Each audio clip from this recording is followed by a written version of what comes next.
السلام علیکم، میرا نام ہے اسوہ حسنہ اور میں ہوں Royal debating and counselling club سے، اور آج کی میری تقریر کا موضوع ہے یہ دھرتی ہے شہیدوں کی۔ تاریخ کہانی نہیں، جذبہ ہے۔ قوموں کے ایجابی اور سلبی پہلو دکھانے کا ایک آئینہ ہے یہ، جہاں ایک طرف نوع انسانی کا مطالعہ کرتی ہے تو دوسری جانب نوع انسانی کی حیات کی تصویر کشی بھی کرتی ہے۔ فرد و قوم کی سب سے قیمتی متاع جو ہوتی ہے وہ اس قوم کا وطن ہوتا ہے۔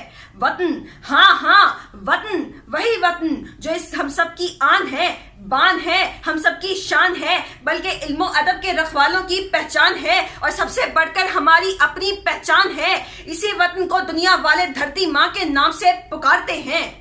دیس کی مٹی کی خوشبو جب انسان کی سانسوں میں سرایت کر جاتی ہے تو وطن کے متوالوں کو دھرتی ماں جب پکارتی ہے تو وہ دوڑے چلے آتے ہیں، کیونکہ ان کے لب پر یہی قول ہوتا ہے، تیرا لہو ہمیں دیتا ہے یہ پیام کہ ہم تمام دہر میں لہرائیں امن کا پرچم، تجھ کو نظر میں رکھیں، تیرے راستے پر چلیں، سرے زمانہ کریں سامراج کا سرخم۔ علی وقار۔ کارگل کی فلک پوش چوٹیاں ہیں اور دشمن کی یلغار ہے، مگر میرے سامنے سیسا پلائی دیوار ہے جس کا نام لالک جان ہے، جس کی جان اس وطن پر قربان ہے۔ ارے چونڈا کے محاذ پر چل کر تو دیکھو، یہ دیوانے کون ہیں، یہ فرزانے کون ہیں؟ یہ وہ سپوت ہیں جو پاسبانی وطن کی خاطر سینوں پر بم باندھ کر ٹینکوں کے سامنے سینہ سپر ہو گئے۔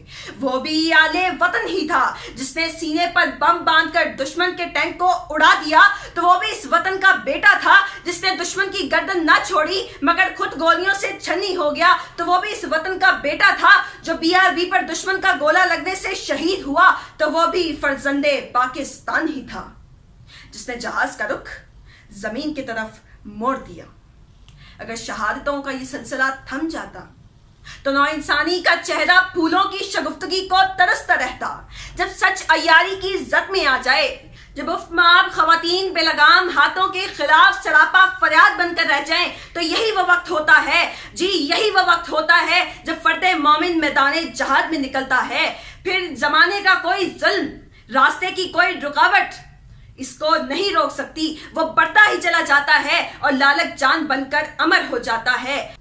آئے سر عالم کئی غاصب کئی قاتل، ظلمت کہاں ٹھہری ہے اجالوں کے مقابل، حق ہی نے کیے پار امنڈتے ہوئے دریا، باطل کو نہ ملا ہے نہ ملے گا کبھی ساحل۔ جزاک اللہ۔